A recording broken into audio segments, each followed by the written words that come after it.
इयत्ता 10वी, विषय विज्ञान आणि तंत्रज्ञान, भाग 1, धडा 5वा, उष्णता. मुलांनो, उष्णतेची जाणीव ही स्पर्शाने होते. उष्णतेमुळे पदार्थात होणाऱ्या रंगातील व आकारातील फेरबदलांमुळे तिच्या उष्णतेच्या तीव्रतेचा आपल्याला अंदाज करता येतो. मागील इयत्तेत आपण उष्णता व उष्णतेच्या संक्रमणाचे प्रकार याविषयी माहिती घेतली होती. तसेच उष्णतेमुळे स्थायू पदार्थांचे, वायूंचे आणि द्रव पदार्थांचे आकुंचन कसे होते हे आपण वेगवेगळ्या प्रयोगाने करून पाहिले होते. उष्णता व तापमान यातील फरकही पाहिला होता. मग मला थोडे आठवून सांगा. तापमान कशाने मोजले जाते? तापमान हे तापमापीच्या साहाय्याने मोजले जाते. अगदी बरोबर. तर आता आपण उष्णता व तापमान यामध्ये काय फरक आहे ते समजून घेऊया. उष्णता हे ऊर्जेचे एक रूप आहे. पदार्थातील कणात स्थितीज व गतिज ऊर्जा असते. पदार्थातील अणू सतत गतिशील असतात. त्यांच्या गतिज ऊर्जेचे एकूण प्रमाण हे त्या पदार्थातील उष्णतेचे मापक असते. तर तापमान अणूंच्या सरासरी गतिज ऊर्जेवर अवलंबून असते. दोन वस्तूंवरील अणूंची सरासरी गतिज ऊर्जा समान असल्यास त्याचे तापमान समान असते. पदार्थातील सगळ्या कणांच्या एकूण ऊर्जेला औष्णिक ऊर्जा म्हणतात.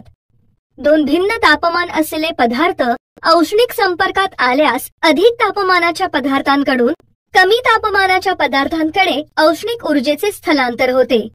या स्थलांतर होत असलेल्या औष्णिक ऊर्जेला उष्णता म्हणतात. तसेच पदार्थ किती उष्ण आणि थंड आहे हे व्यक्त करण्यासाठी वापरल्या जाणाऱ्या राशीला तापमान म्हणतात. मुलांनो, जेव्हा आपण एखादा गरम पदार्थ थंड पदार्थावर ठेवतो तेव्हा गरम पदार्थातील उष्णता स्थलांतरित होऊन थंड पदार्थ देखील गरम होतो आणि दोन्ही पदार्थांचे तापमान सारखेच होते. परंतु या पदार्थाचे तापमान पहिल्या पदार्थापेक्षा कमी झालेले आढळते. यावरून लक्षात येते की पदार्थ किती थंड किंवा उष्ण आहे हे व्यक्त करणारी राशी म्हणजे तापमान होय. उष्णता ही जूल, कॅलरी, अर्ग या एककात व्यक्त करता येते. तर तापमान ही राशी सेल्सिअस, फॅरनाइट, केल्विन या एककात व्यक्त करतात. तसेच तापमान ही राशी औष्णिक ऊर्जेच्या स्थलांतराची दिशा ठरवते. मला सांगा, उष्णता संक्रमणाचे प्रकार किती व कोणते आहेत? उष्णता संक्रमणाचे 3 प्रकार आहेत: वहन, प्रारण व अभिसरण. बरोबर. या प्रकरणात पदार्थाच्या अवस्थांतरणात आढळणारा अप्रकट उष्मा, पाण्याचे असंगत आचरण, दवबिंदू तापमान, आर्द्रता, विशिष्ट उष्माधारकता या दैनंदिन जीवनात वापरत येत असलेल्या संकल्पनांचा अभ्यास करून पाहूया. आता आपण एक कृती करूया. या आकृतीमध्ये दाखविल्याप्रमाणे एका काचेच्या भांड्यात बर्फाचे काही तुकडे घ्या. तापमापीचा फुगा बर्फामध्ये पूर्णपणे बुडेल असा ठेवून तापमापीने बर्फाचे तापमान मोजून सुरुवातीचे तापमान नोंदवून घ्या. नंतर बर्फाचे भांडे तिवईवर ठेवून बर्फाला उष्णता द्यायला सुरुवात करा. उष्णता देत असताना प्रत्येकी 1 मिनिटाच्या अंतराने तापमानाची नोंद करा. तसेच उष्णता देणे चालू असताना बर्फ हळूहळू वितळू लागेल. बर्फ वितळत असताना बर्फ व पाणी यांचे मिश्रण ढवळत रहा. उष्णता देत असताना बर्फाचे पाणी होऊन ते उकळायला लागल्यानंतरही काही काळ उष्णता देणे चालूच ठेवा. तापमानात होणारा बदल व काळ यांचा संबंध दर्शविणारा आलेख काढा. जोपर्यंत बर्फाच्या सर्व तुकड्यांचे पाणी होत नाही तोपर्यंत मिश्रणाचे तापमान 0°C एवढेच राहते. पूर्ण बर्फाचे पाणी झाल्यावर देखील आपण उष्णता देणे चालूच ठेवले तर पाण्याचे तापमान वाढू लागते आणि 100°C पर्यंत पाण्याचे तापमान होते. या तापमानाला पाण्याचे रूपांतर वाफेत होऊ लागते. सर्व पाण्याचे वाफेत रूपांतर होताना पाण्याचे तापमान 100°C ला स्थिर राहते.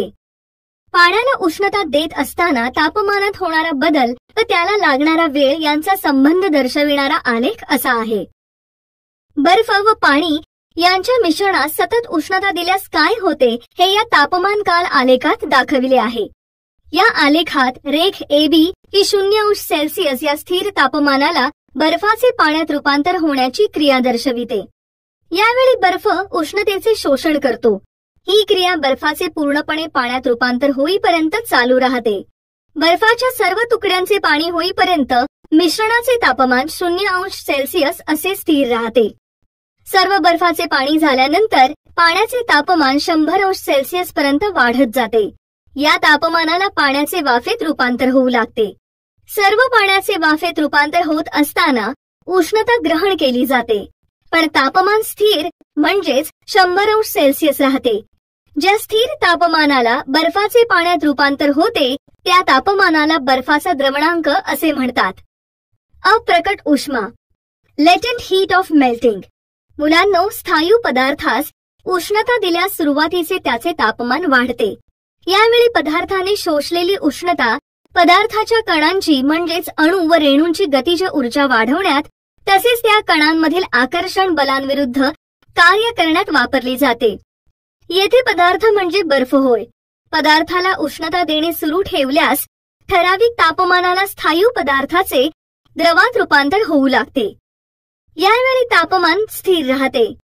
पदार्थाने शोषलेली उष्णता पदार्थातील कणांमधील बंध तोडण्यासाठी व अवस्थांतरासाठी वापरली जाते. या उष्णतेस वितळणाचा अप्रकट उष्मा म्हणतात.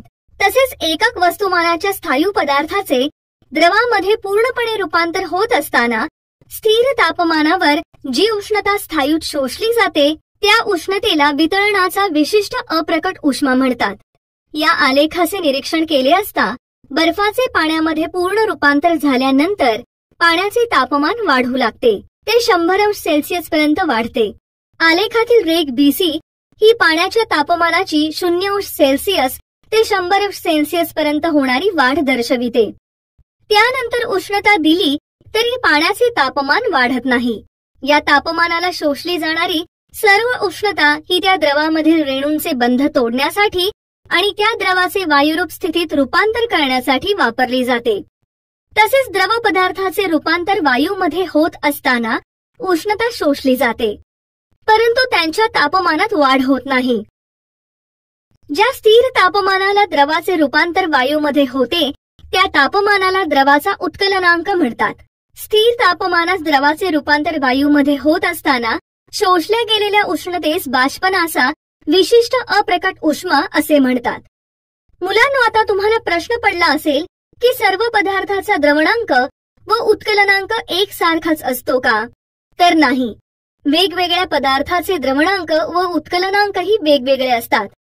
तसेच हवेचा दाब हा समुद्र सपाटीवरील हवेच्या दाबापेक्षा कमी किंवा अधिक असेल तर द्रवणांक, उत्कलनांक व अप्रकट उष्मा बदलतात. पुढील सारणीमध्ये वेगवेगळ्या पदार्थांचा द्रवणांक व उत्कलनांक आणि अप्रकट उष्मा हे समुद्र सपाटीवरील हवेच्या दाबास मोजून माहिती दिली आहे. त्याचे तुम्ही नीट निरीक्षण करा. जरा डोके चालवा. अप्रकट उष्मा ही संकल्पना वायूचे द्रवात किंवा द्रवाचे स्थायूत रूपांतर होताना सुद्धा लागू होईल का? हो. द्रवाचे स्थायूत रूपांतर होत असताना किंवा वायूचे द्रवात रूपांतर होत असताना अप्रकट उष्म्याचे काय होत असेल? सांगा बरं. बाई, यावेळी उष्णता पदार्थाकडून बाहेर टाकली जाते, म्हणजेच अप्रकट उष्मा पदार्थाकडून बाहेर टाकला जातो. अगदी बरोबर. पुनर्हिमायन, रेग्युलेशन. मुलांनो, बर्फाचा गोळा कसा तयार केला जातो ते सांगा. बर्फाचा मोठा तुकडा घेऊन त्याला किसून काडीच्या टोकाशी हाताने दाबून गोळा बनवला जातो. बरोबर. परंतु हा किसलेला बर्फ पुन्हा घट्ट गोळा कसा बनतो हा प्रश्न पडतोच. तसेच दोन बर्फाचे खडे घेऊन एकमेकांवर दाबून धरल्यास काही वेळाने ते खडे एकमेकांना घट्ट चिकटतात. हे आपण पाहिले. हे कशामुळे घडते ते आपण एका प्रयोगातून पाहूया. त्यासाठी लागणारे साहित्य: बर्फाची एक लहान लादी, बारीक तार, 2 समान वजने इत्यादी. कृती: प्रथम एक बर्फाची लादी स्टँडवर ठेवा. नंतर एक तार घेऊन तिच्या दोन्ही टोकाला समान वजने बांधा. समान वजने बांधलेली तार बर्फाच्या लादीवर ठेवून काय घडते ते निरीक्षण करा. थोडा वेळ निरीक्षण केले असता आपल्या लक्षात येते की समान वजने बांधलेली तार बर्फाच्या लादीवर ठेवल्यास तार हळूहळू रुतत बर्फाच्या लादीत खोलवर जाते आणि काही वेळाने बर्फाच्या लादीतून बाहेर पडते. तार बाहेर पडली तरीही बर्फ तुटत नाही हे आपल्याला निरीक्षणातून कळते. हे असे का घडते त्याचे कारण म्हणजे दाबामुळे बर्फ वितळतो व दाब काढून घेतल्यास त्याचा पुन्हा बर्फ होतो आणि या प्रक्रियेलाच पुनर्हिमायन असे म्हणतात. मायकेल फॅराडे यांनी पुनर्हिमायन शोधून काढले. बर्फावर एखाद्या वस्तूचा दाब पडतो, त्या दाबामुळे बर्फाचा द्रवणांक 0पेक्षा कमी होतो. म्हणजेच 0°C तापमानास बर्फाचे पाण्यात रूपांतर होते, तर दाब काढून घेताच द्रवणांक पूर्ववत होतो, म्हणजे 0°C होतो व पाण्याचे पुन्हा बर्फात रूपांतर होते. जरा डोके चालवा. आपण वरील कृतीत पाहिले की बर्फाच्या लादीतून तार बाहेर पडते, तरीही बर्फ तुटत नाही. असे का होते सांगा बरं? बाई, आपण प्रयोग करत असताना पाहिले की बर्फावर वजने अडकवलेल्या तारेच्या दाबामुळे बर्फ वितळतो. त्याचा द्रवणांक 0पेक्षा कमी होतो आणि दाब काढून घेताच पाण्याचा पुन्हा बर्फ होतो, कारण त्याचा द्रवणांक पूर्ववत होतो. ही क्रिया सतत चालू राहते आणि शेवटी ती तार बर्फाच्या लादीतून आरपार जाते आणि लादी अखंड राहते. हे सारे पुनर्हिमायन प्रक्रियेमुळे घडून येते. अगदी बरोबर. अप्रकट उष्म्याचा पुनर्हिमायनाशी काय संबंध आहे ते सांगा. अप्रकट उष्मा म्हणजे उष्णता शोषणे आणि उष्णता बाहेर टाकणे होय. तसेच बर्फ वितळताना उष्णता शोषली जाते, पण तापमान बदलत नाही. नंतर पाणी गोठून त्याचा बर्फ होताना उष्णता बाहेर टाकली जाते, पण यातही तापमान बदलत नाही. ही शोषलेली किंवा बाहेर टाकलेली उष्णता म्हणजेच अप्रकट उष्मा होय. छान. समुद्र सपाटीपासून उंच ठिकाणी गेल्यास पाण्याचा उत्कलनांक कमी होतो हे तुम्हाला माहित आहे. या स्थितीत पदार्थाच्या द्रवणांकात काय बदल होईल? बाई, आपण पाहिल्याप्रमाणे दाब कमी झाल्यास पाण्याचा उत्कलनांक कमी होतो, पण बर्फाचा द्रवणांक वाढतो. बरोबर. मात्र बहुतांश पदार्थावर दाब वाढवला असता त्याचा द्रवणांक वाढतो. सांगा पाहू, पदार्थ थंड आहे की उष्ण या संवेदनाचा आपल्या शरीर तापमानाशी काय संबंध आहे? बाई, गरम केलेल्या पाण्याचा स्पर्श आपल्याला झाल्यास ते पाणी गरम आहे असे जाणवते. म्हणजेच ज्या पदार्थाचे तापमान आपल्या शरीर तापमानापेक्षा जास्त आहे, अशा पदार्थाचा आपल्या शरीराला स्पर्श झाल्यास तो पदार्थ उष्ण आहे अशी संवेदना होते. तसेच ज्या पदार्थाचे तापमान आपल्या शरीर तापमानापेक्षा कमी आहे, अशा पदार्थांचा शरीराला स्पर्श झाल्यास तो पदार्थ आपल्याला थंड जाणवतो. उदाहरणार्थ बर्फ. बरोबर आहे. आता मुलांनो, आपण पाण्याचे असंगत आचरण म्हणजे काय ते समजून घेऊया. पाण्याचे असंगत आचरण. सर्वसाधारणपणे द्रव मर्यादित तापमानापर्यंत तापविल्यास त्याचे प्रसरण होते व तो पदार्थ थंड केल्यास त्याचे आकुंचन होते. परंतु पाणी हे वैशिष्ट्यपूर्ण व अपवादात्मक आचरण दाखवते. जसे की 0°C तापमानाचे पाणी तापविले असता 4°C तापमान होईपर्यंत त्याचे प्रसरणाऐवजी आकुंचन होते. 4°C पाण्याचे आकारमान सर्वात कमी असते. 4°C पुढे तापमान वाढविल्यास पाण्याचे आकारमान आपल्याला वाढताना दिसते. 0°C ते 4°C या तापमानादरम्यान असणाऱ्या पाण्याच्या आचरणास पाण्याचे असंगत आचरण असे म्हणतात. जर आपण 1 किलोग्रॅम वस्तुमानाच्या पाण्यास 0°C पासून उष्णता देत तापमान व आकारमान यांच्या नोंदी घेऊन त्यांचा आलेख काढला, तर तो आलेख खालील दाखविलेल्या आलेखाप्रमाणे वक्र असेल. या आलेखावरून आपल्याला असे दिसून येते की 0°C पासून 4°C पर्यंत पाण्याचे तापमान वाढविल्यास त्याचे आकारमान वाढण्याऐवजी कमी होते. 4°C पाण्याचे आकारमान सर्वात कमी असते, म्हणजेच 4°C पाण्याची घनता सर्वात जास्त असते. पाण्याच्या असंगत आचरणाच्या आधारे प्रश्न. पाण्याच्या असंगत आचरणाच्या आधारे तुम्ही खालील विधाने स्पष्ट करा. या आकृतीत आपल्याला बर्फाच्या थराखाली पाणी असून पाण्यात काही वनस्पती व सजीव दिसत आहेत. विधान 1. थंड प्रदेशात वातावरणाचे तापमान 0°C किंवा त्यापेक्षा कमी होऊन सुद्धा तेथील जलीय वनस्पती सजीव जिवंत राहतात. पाण्याच्या असंगत आचरणामुळे पाण्याची घनता 4°C जास्तीत जास्त असते. थंड प्रदेशातील तलावामध्ये जेव्हा पाण्याचे तापमान कमी होऊ लागते, त्यावेळी 4°C तापमानाचे पाणी तळाशी राहते आणि त्याहूनही कमी तापमानाचे पाणी व ते पाणी गोठून बनलेले बर्फ पृष्ठभागावर राहते. तसेच पाणी व बर्फ हे उष्णतेचे दुर्वाहक असल्याने तळाशी असलेल्या पाण्यावर बाहेरच्या थंडीचा फारसा परिणाम होत नाही व त्यामुळे त्या पाण्यामध्ये तलावातील जलीय वनस्पती व जलचर सुरक्षित जिवंत राहतात. विधान 2. थंड प्रदेशात हिवाळ्याच्या कालावधीत पाणी वाहून नेणारे नळ फुटतात व खडकांना भेगा पडतात. हे का घडते ते स्पष्ट करा. नाही माहीत? बरं मीच सांगते. आपल्याला तर माहीतच आहे की थंड प्रदेशात हिवाळ्यातील तापमान हे 0°C पेक्षाही खूप खाली जाते. म्हणजेच -3°C, -5°C इत्यादी. त्यावेळी तलावातील पाणी गोठते. पाण्याच्या असंगत आचरणामुळे पाण्याचे तापमान 4°C खाली गेले असता ते प्रसरण पावते व त्याचे बर्फ बनले तरी त्याचेही आकारमान वाढते. अशा परिस्थितीत नळातून व खडकातून वाहणाऱ्या पाण्याचे व त्यापासून बनलेल्या बर्फाचे आकारमान बरेच वाढल्याने त्यांच्या दाबामुळे नळ फुटतात व खडकांना भेगा पडतात. होपचे उपकरण. पाण्याचे असंगत आचरण होप उपकरणाच्या सहाय्याने दाखविता येते. या उपकरणाच्या सहाय्याने पाण्याच्या असंगत आचरणाचा अभ्यास करूया. होपच्या उपकरणात धातूच्या उभ्या नळकांड्यास मध्यभागी एक पसरट गोलाकार भांडे जोडलेले असते. या आकृतीत दाखविल्याप्रमाणे उभट नळकांड्यास पसरट भांड्याच्या वर T2 तापमापी जोडलेली असते तर खाली T1 तापमापी जोडण्याची सुविधा केलेली असते. या उपकरणाच्या उभट नळकांड्यात पाणी भरले जाते तर पसरट भांड्यात बर्फ व मीठ यांचे गोठण मिश्रण भरतात. जेव्हा आपण होपच्या उपकरणाच्या सहाय्याने पाण्याच्या असंगत आचरणाचा अभ्यास करतो तेव्हा प्रत्येकी 30 सेकंदानंतर T1 व T2 तापमापीने दाखविलेल्या तापमानाची नोंदणी करावी लागते. आलेख काढताना तापमान Y अक्षावर तर वेळ X अक्षावर दर्शवितात. या आलेखावरून आपल्याला स्पष्ट दिसून येते की प्रारंभी दोन्ही तापमापी समान तापमान दर्शवितात.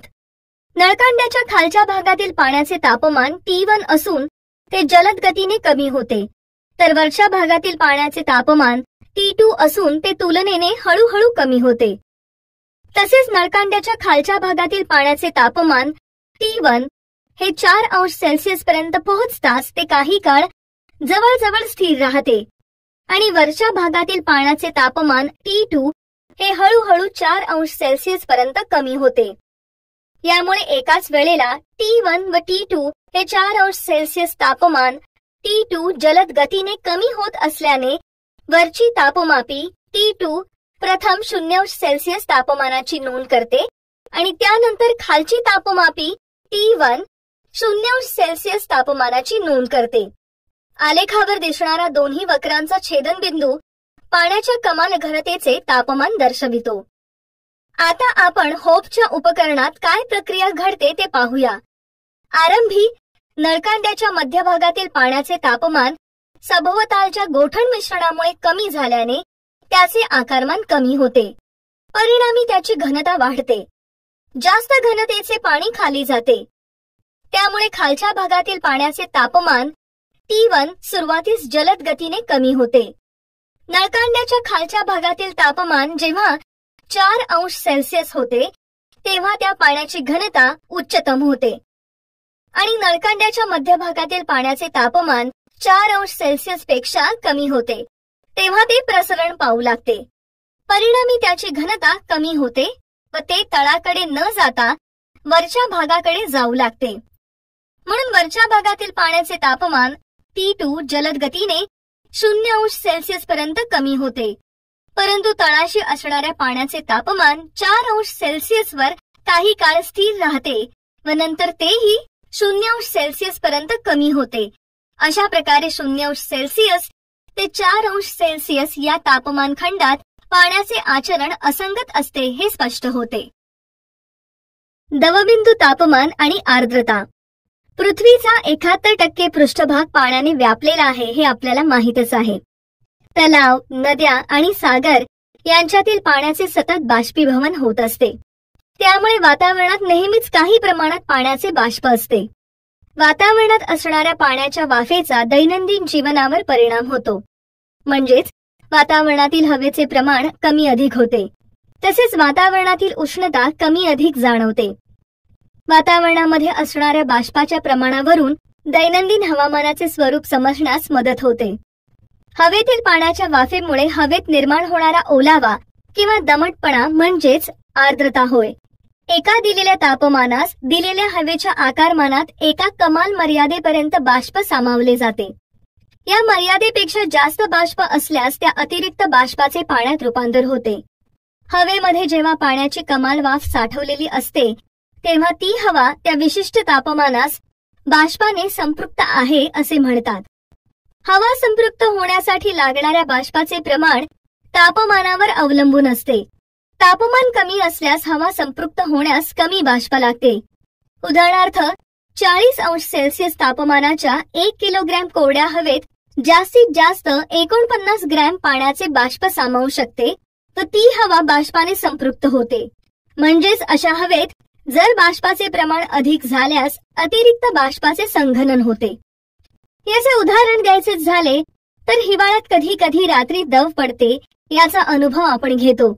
परंतु कोरड्या हवेचे तापमान 20°C असल्यास ती हवा 14.7 ग्रॅम एवढ्या बाष्प पातळीला संपृक्त होते. हवा सामावून घेत असलेल्या बाष्पाच्या कमाल मर्यादेपेक्षा हवेमध्ये कमी बाष्प सामावलेले असल्यास ती हवा असंपृक्त हवा आहे असे म्हणतात. एका विशिष्ट तापमानाची असंपृक्त हवा घेतली व तिचे तापमान कमी करत नेले तर तापमान कमी होताना ज्या तापमानास हवा बाष्पाने संपृक्त होते त्या तापमानास दवबिंदू तापमान म्हणतात. मुलांनो, तुम्हाला माहित आहे का, हवेतील पाण्याच्या वाफेचे प्रमाण निरपेक्ष आर्द्रता या राशीच्या सहाय्याने मोजले जाते. एकक आकारमानाच्या हवेमध्ये असलेल्या पाण्याच्या वाफेच्या वस्तुमानास निरपेक्ष आर्द्रता असे म्हणतात. सर्वसाधारणपणे निरपेक्ष आर्द्रता ही प्रति किलोग्रॅम मीटर घन मध्ये मोजतात. आपण आज कोरडी हवा किंवा दमट हवा हे शब्द ऐकतो. हवेच्या दमटपणाची किंवा कोरडेपणाची जाणीव ही फक्त हवेमध्ये असणाऱ्या बाष्पाच्या प्रमाणावर अवलंबून नसते, तर बाष्पाचे प्रमाण हे हवा संपृक्त करण्यासाठी लागणाऱ्या प्रमाणाच्या किती जवळ आहे यावरही अवलंबून असते. दमटपणाचे प्रमाण सापेक्ष आर्द्रतेच्या स्वरूपात मोजतात. हवेच्या ठराविक आकारमानात व तापमानास प्रत्यक्ष समाविष्ट बाष्पाचे वस्तुमान व हवा संपृक्त करण्यासाठी आवश्यक असणाऱ्या बाष्पाचे वस्तुमान यांच्या गुणोत्तरास सापेक्ष आर्द्रता म्हणतात. या राशीला एकक नसते. शेकडा सापेक्ष आर्द्रता बरोबर दिलेल्या आकारमानात प्रत्यक्ष समाविष्ट बाष्पाचे वस्तुमान छेद दिलेल्या आकारमानाची हवा संपृक्त करण्यासाठी आवश्यक असणाऱ्या बाष्पाचे वस्तुमान गुणिले 100. दवबिंदू तापमानास सापेक्ष आर्द्रता 100% असते. जर वातावरणातील सापेक्ष आर्द्रता 60% जास्त असेल तर हवा दमट असल्याचे जाणवते. जर सापेक्ष आर्द्रता 60% कमी असेल तर हवा कोरडी असल्याचे जाणवते. मुलांनो, हिवाळ्यात कधी कधी निरभ्र आकाशात उंचीवरून उडणाऱ्या विमानाच्या मागे पांढरा पट्टा दिसतो हे तुम्ही पाहिलेच असेल. हो, हा पांढरा पट्टा कसा निर्माण होतो तर हिवाळ्यात वातावरणातील हवेचे तापमान बरेच कमी असते.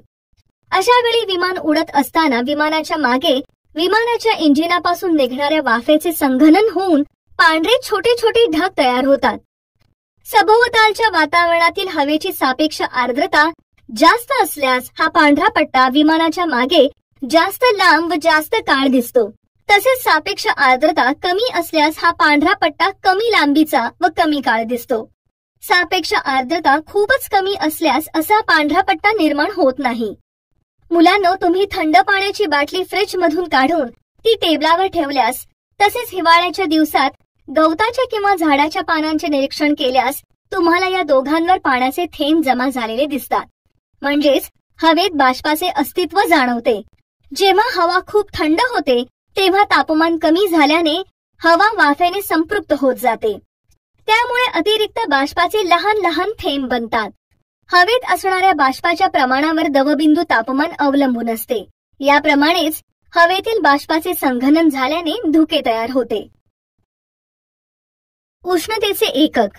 उष्णता ही एसआय मापन पद्धतीत जूल व CGS मापन पद्धतीत कॅलरी या एककात मोजतात. 1 किलोग्रॅम पाण्याचे तापमान 14.5 अंश सेल्सिअस ते 15.5 अंश सेल्सिअस पर्यंत 1 अंश सेल्सिअसने वाढविण्यासाठी लागणाऱ्या उष्णतेस 1 किलो कॅलरी उष्णता असे म्हणतात. तर 1 ग्रॅम पाण्याचे तापमान 14.5 अंश सेल्सिअस ते 15.5 अंश सेल्सिअस पर्यंत 1 अंश सेल्सिअसने वाढविण्यासाठी लागणाऱ्या उष्णतेस 1 कॅलरी उष्णता असे म्हणतात. मोठ्या प्रमाणातील उष्णता मोजण्यासाठी किलो कॅलरी हे एकक वापरतात. 1 किलो कॅलरी बरोबर 10 घन कॅलरी. मुलांनो, हे नेहमी लक्षात ठेवा की 1 किलोग्रॅम पाण्याचे तापमान 14.5 अंश सेल्सिअस ते 15.5 अंश सेल्सिअस तापमानापेक्षा वेगळ्या तापमानास तापविले तर 1 अंश सेल्सिअस तापमान वाढविण्यासाठी द्यावी लागणारी उष्णता 1 किलो कॅलरीपेक्षा थोडी भिन्न राहील. म्हणून उष्मा एकक ठरविताना आपण 14.5 अंश सेल्सिअस ते 15.5 अंश सेल्सिअस हाच विशिष्ट तापमान खंड निवडतो. कॅलरी व ज्यूल यांचा परस्पर संबंध पुढील सूत्राने दाखविता येतो. 1 कॅलरी बरोबर 4.18 ज्यूल असते. परिचय शास्त्रज्ञाचा. जेम्स प्रेस्कॉट ज्यूल 1818 ते 1889. पदार्थाच्या सूक्ष्म कणांची गतिज ऊर्जा उष्णतेच्या स्वरूपात बाहेर पडते. तसेच निरनिराळ्या ऊर्जेचे एका स्वरूपातून दुसऱ्या स्वरूपात रूपांतर होते हे त्यांनी प्रथम दाखवून दिले. उष्णता स्वरूपातील ऊर्जेच्या रूपांतरणातूनच पुढे थर्मोडायनॅमिक्स या विज्ञान शाखेचा पहिला सिद्धांत प्राप्त होतो. ऊर्जेच्या मोजमापासाठीच्या एककाला ज्यूल ही संज्ञा देण्यात आली. विशिष्ट उष्माधारकता. पदार्थांची विशिष्ट उष्माधारकता म्हणजे काय हे समजण्यासाठी आपण एक प्रयोग करूया. प्रयोगासाठी लागणारे साहित्य: मेणाचा जाड थर असलेला ट्रे, लोखंड, तांबे व शिसे यांचे समान वस्तुमानाचे भरीव गोल, बर्नर अथवा स्पिरिटचा दिवा, मोठे चंचू पात्र इत्यादी. कृती: समान वस्तुमान असलेले लोखंड, शिसे, तांबे यांचे भरीव गोळे उकळत्या पाण्यात काही काळ ठेवा. काही काळानंतर त्यांना उकळत्या पाण्यातून बाहेर काढा. तीनही गोळ्यांचे तापमान उकळत्या पाण्याच्या तापमाना एवढे म्हणजेच 100 अंश सेल्सिअस एवढे असेल. त्या गोळ्यांना लगेचच जाड थरावर ठेवा. नंतर प्रत्येक गोळा मेणामध्ये किती खोलपर्यंत गेला ते निरीक्षण करा आणि सांगा काय दिसले. बाई, निरीक्षण केले असता असे दिसते की लोखंडाचा गोळा मेणामध्ये सर्वात जास्त खोल जातो. तांब्याचा गोळा दोहोंच्या दरम्यान त्या मेणामध्ये बुडलेला दिसतो. बरोबर आहे. यावरून असे दिसून येते की तापमान सारख्या प्रमाणात वाढवण्यासाठी तीनही गोळ्यांनी उकळत्या पाण्यापासून शोषलेली उष्णता ही भिन्न आहे. म्हणजेच उष्णता शोषून घेण्याचा प्रत्येक गोळाचा गुणधर्म वेगळा आहे. या गुणधर्मास विशिष्ट उष्माधारकता म्हणतात. एकक वस्तुमानाच्या पदार्थाचे तापमान 1 अंश सेल्सिअसने वाढविण्यासाठी लागणारी उष्णता म्हणजे त्या पदार्थाची विशिष्ट उष्माधारकता होय. या प्रयोगावरून असे सिद्ध होते की लोखंड, तांबे, शिसे यांची विशिष्ट उष्माधारकता वेगवेगळी आहे. विशिष्ट उष्माधारकता C या चिन्हाने दर्शवितात. विशिष्ट उष्माधारकतेचे SI मापन पद्धतीतील एकक ज्यूल पर किलोग्रॅम डिग्री सेल्सिअस हे आहे. तर CGS मापन पद्धतीतील एकक कॅलरी पर ग्रॅम डिग्री सेल्सिअस हे आहे. पाण्याची विशिष्ट उष्माधारकता सर्वाधिक म्हणजे 1 कॅलरी पर किलोग्रॅम डिग्री सेल्सिअस आहे. पाण्याची विशिष्ट उष्माधारकता तापमानानुसार बदलते, म्हणून पाण्याचा वापर तापमापित केला जात नाही. पाण्याची उष्माधारकता पाण्यापेक्षा कमी असल्याने पारा पाण्यापासून कमी उष्णता शोषून घेतो, म्हणून पाण्याचे तापमान पाऱ्याच्या तापमापीने मोजतात. तसेच पाण्याची विशिष्ट उष्माधारकता जास्त असल्याने शेक घेण्याच्या रबरी पिशवीत गरम पाणी भरतात. पदार्थाने शोषून घेतलेली उष्णता काढण्याचे सूत्र. पदार्थाची विशिष्ट उष्माधारकता C व पदार्थाचे वस्तुमान M असल्यास व पदार्थाचे तापमान डेल्टा T अंश सेल्सिअसने वाढविल्यास त्या पदार्थाने शोषून घेतलेली उष्णता पुढील सूत्राने मिळते. पदार्थाने शोषून घेतलेली उष्णता बरोबर M गुणिले C गुणिले डेल्टा T म्हणजे पदार्थाची उष्माधारकता गुणिले पदार्थाचे वस्तुमान गुणिले पदार्थाचे तापमान. येथे डेल्टा T ही तापमानातील वाढ आहे. तसेच पदार्थाची विशिष्ट उष्माधारकता सी व पदार्थाचे वस्तुमान एम व पदार्थाचे तापमान डेल्टा टी अंश सेल्सिअसने कमी केल्यास त्या पदार्थाने गमावलेली उष्णता पुढील सूत्राने मिळते. पदार्थाने गमावलेली उष्णता बरोबर एम गुणिले सी गुणिले डेल्टा टी. येथे डेल्टा टी ही तापमानातील घट आहे. उष्णतेची देवाणघेवाण. समजा आपण थंड पाण्यात गरम पाणी टाकले तर काय होते? गरम पाणी थंड होते आणि थंड पाणी गरम होते, कारण गरम पाण्याचे तापमान थंड पाण्यामुळे कमी होते. जसे तापलेल्या जमिनीवर थंड पाणी टाकल्यास जमीन गार होते. बरोबर, म्हणजेच उष्णतेची देवाणघेवाण होते. उष्ण व थंड वस्तूंमध्ये उष्णतेची देवाणघेवाण झाल्यास उष्ण वस्तूचे तापमान कमी होते व थंड वस्तूचे तापमान वाढते. जोपर्यंत दोन्ही वस्तूंचे तापमान सारखे होत नाही तोपर्यंत तापमानातील हा बदल होत राहतो. या क्रियेत गरम वस्तू उष्णता गमावते तर थंड वस्तू उष्णता ग्रहण करून तापमान वाढवते. दोन्ही वस्तू फक्त एकमेकांमध्ये ऊर्जेची देवाणघेवाण करू शकतात. अशा स्थितीत असल्यास म्हणजेच जर दोन्ही वस्तूंची प्रणाली वातावरणापासून वेगळी केल्यास म्हणजेच उष्णतारोधक पेटीत ठेवल्यास पेटीतून उष्णता बाहेरही जाणार नाही आणि बाहेरून उष्णता आतही येणार नाही. अशा स्थितीत आपणास उष्णता विनिमयाचे तत्व मिळते. उष्ण वस्तूने गमावलेली उष्णता बरोबर थंड वस्तूने ग्रहण केलेली उष्णता. आकृतीत दाखवलेल्या या उष्णतारोधक पेटीत बाहेरची उष्णता आत जात नाही किंवा आतील पदार्थाची उष्णता बाहेर जात नाही. या उष्णतारोधक पेटीचा वापर केला तर आपल्याला उष्णता विनिमयाचे तत्व मिळते. विशिष्ट उष्माधारकतेचे मापन व कॅलरी मापी. पदार्थाच्या विशिष्ट उष्माधारकतेचे मापन मिश्रण पद्धतीने करता येते. यासाठी कॅलरी मापी या उपकरणाचा उपयोग करतात. उष्णता दिलेला स्थायू पदार्थ कॅलरी मापीतील पाण्यात टाकला असता उष्ण स्थायू पदार्थाकडून कॅलरी मापीतील पाणी व कॅलरी मापी यांच्यात उष्णता स्थानांतरणाची क्रिया चालू होते. स्थायू पदार्थ, पाणी व कॅलरी मापी यांचे तापमान समान होईपर्यंत उष्णता स्थानांतरणाची क्रिया चालू राहते. म्हणून उष्ण स्थायूने गमावलेली उष्णता बरोबर कॅलरी मापीने ग्रहण केलेली उष्णता अधिक कॅलरी मापीतील पाण्याने ग्रहण केलेली उष्णता आहे. म्हणजेच Q बरोबर Q1 अधिक Q2. येथे स्थायूने गमावलेली उष्णता बरोबर स्थायूचे वस्तुमान गुणिले स्थायूची विशिष्ट उष्माधारकता गुणिले तापमानातील घट आहे. तसेच पाण्याने ग्रहण केलेली उष्णता बरोबर पाण्याचे वस्तुमान गुणिले पाण्याची विशिष्ट उष्माधारकता गुणिले तापमानातील वाढ आहे. आणि कॅलरी मापीने ग्रहण केलेली उष्णता बरोबर कॅलरी मापीचे वस्तुमान गुणिले कॅलरी मापीच्या द्रव्याची विशिष्ट उष्माधारकता गुणिले तापमानातील वाढ आहे. यावरून Q बरोबर Q1 अधिक Q2 या सूत्राच्या आधारे पदार्थाची विशिष्ट उष्माधारकता किती आहे ते काढू शकतो. सोडविलेली उदाहरणे. उदाहरण 1.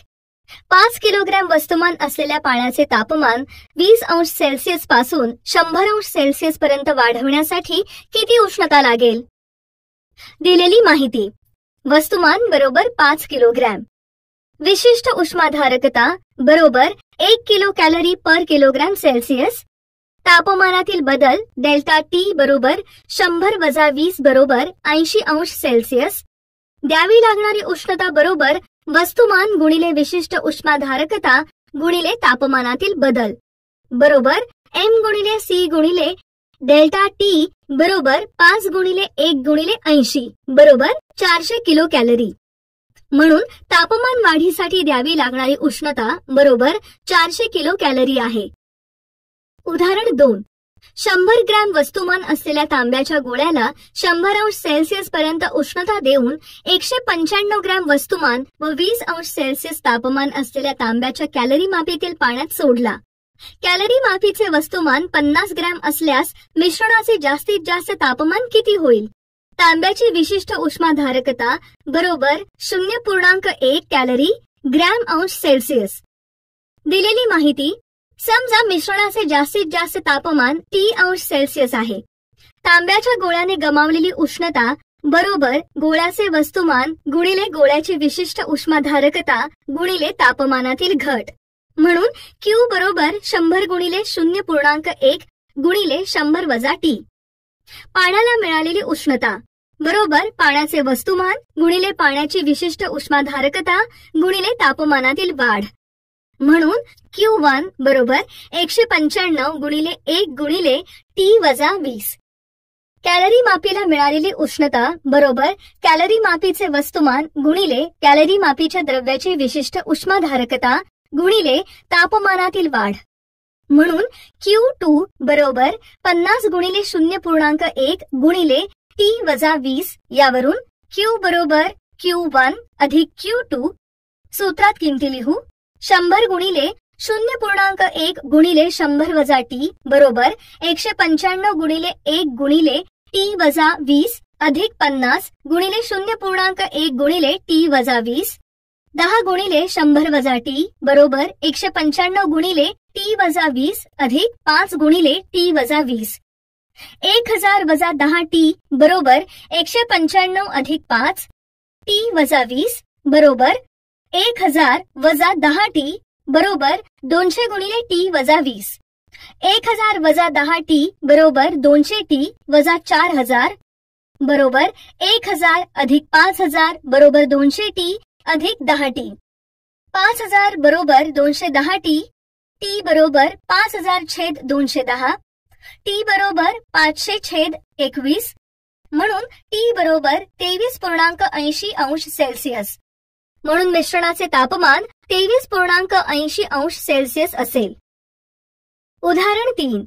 0 सेल्सिअस तापमानाच्या बर्फाच्या मोठ्या लादीवर 97 अंश सेल्सिअस तापमानाची 80 ग्रॅम इतकी पाण्याची वाफ सोडली तर 0 सेल्सिअस तापमानाचा किती बर्फ वितळेल?